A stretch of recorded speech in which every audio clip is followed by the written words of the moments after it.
Welcome to the first season of the Ecologies of Danger podcast. Ecologies of Danger is a project produced by the students of a course on environmental security at Colgate University. In this season of the podcast, we look at the different ways in which the environment has become a security issue.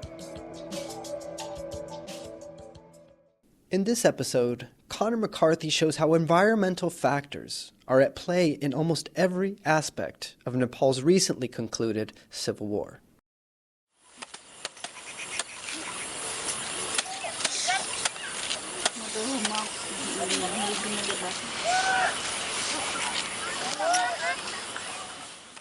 These are the peaceful sounds of rice farmers in the Koshi Tapu wetland region of Nepal. And these are the sounds of the same farmers 1 year later.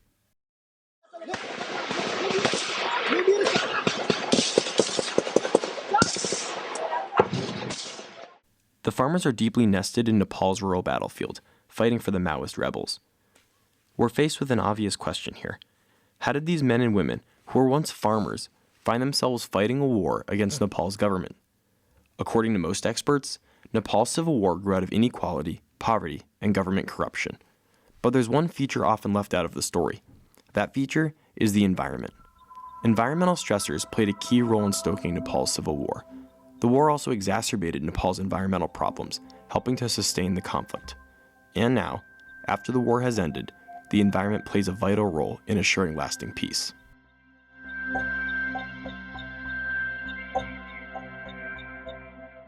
Nepal's civil war began in 1996. It all started when a Maoist rebel group attacked Nepali government officials in an attempt to overthrow the government. Nepal's government retaliated with ruthless killing, raping, and torture. Before long, the conflict had snowballed into a full-fledged civil war. Comrade Bahani is 19 years old. She joined the rebels at the age of 16. She says she knows why she's fighting with the Maoists.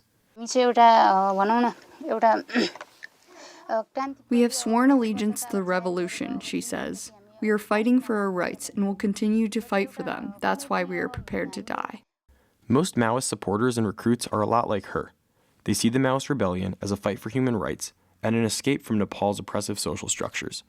It's also not a coincidence that Bahani is a young woman. Women, along with minorities, low-caste people, and the poor, are target demographics for rebel recruitment. These are some of Nepal's most marginalized groups, and for them, the Maoists are a sign of hope. Agriculture-dependent regions, such as Nepal's Terai, have been particularly good recruiting grounds for the Maoists. They use the vulnerability of Nepal's marginalized farmers to their advantage by promising change and relief through their rebellion.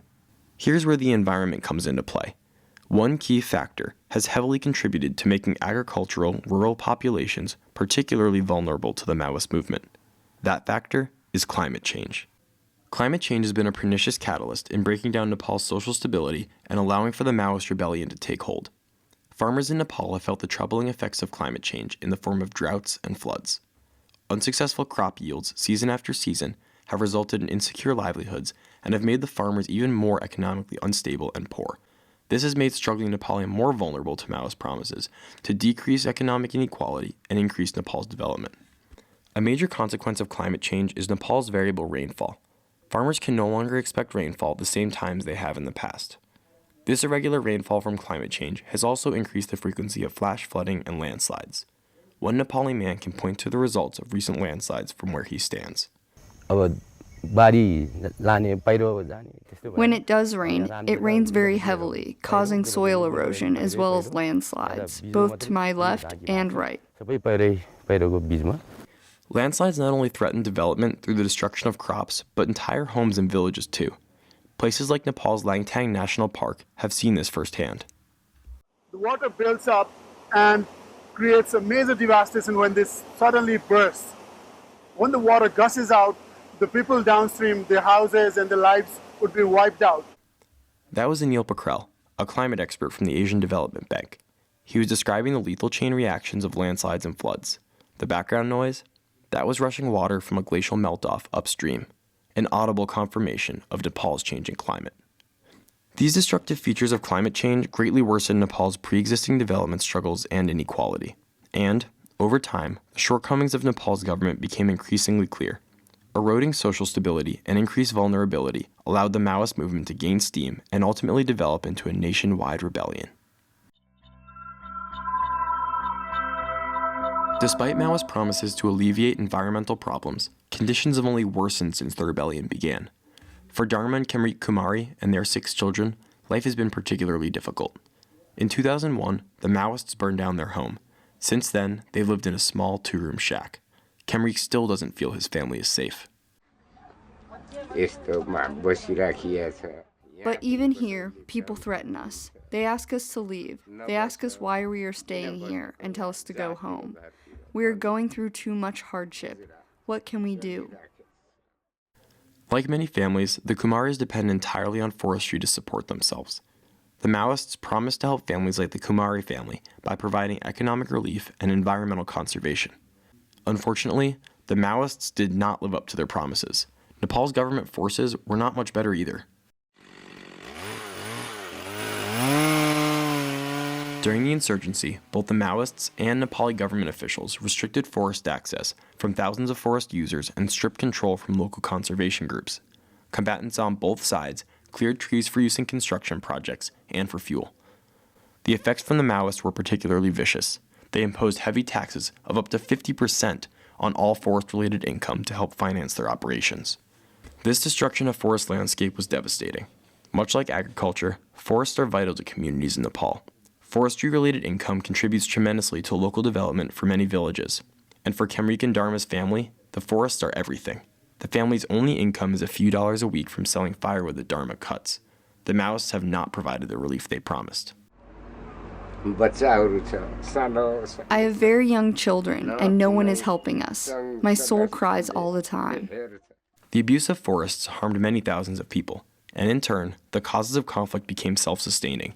The conflict was not only instigated by environmental stresses, but created environmental stresses too. And on top of that, Maoist taxes on forest-related income not only took income from vulnerable populations, but helped finance the harmful Maoist operations themselves. The Maoist platform of conservation and economic relief was clearly a facade.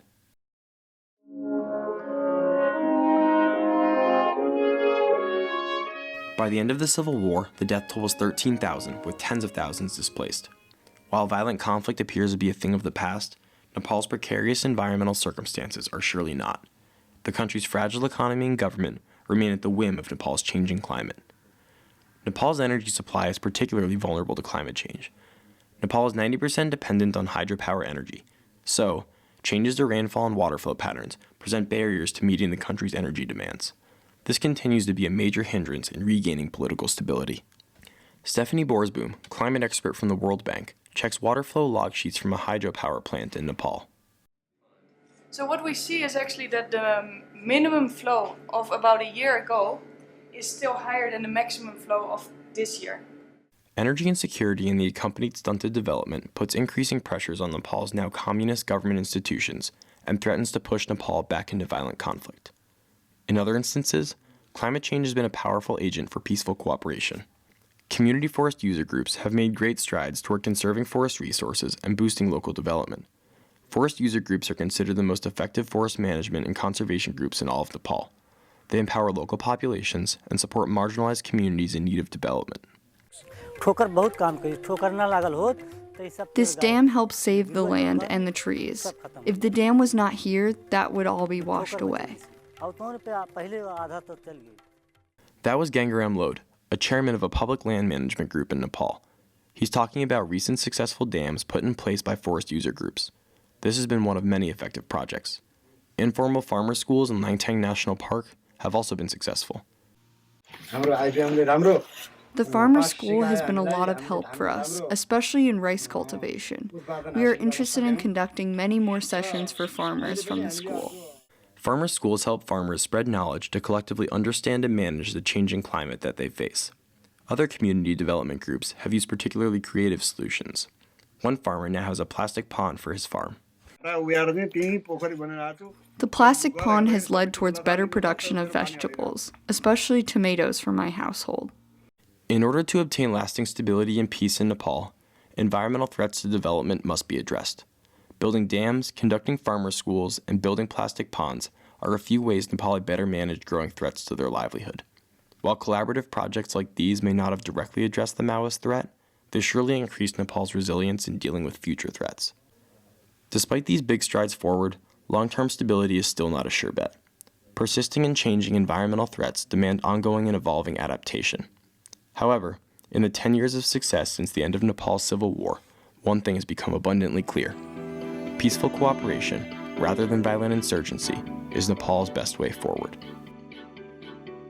Signing off from Colgate University, this is CMcCarthy.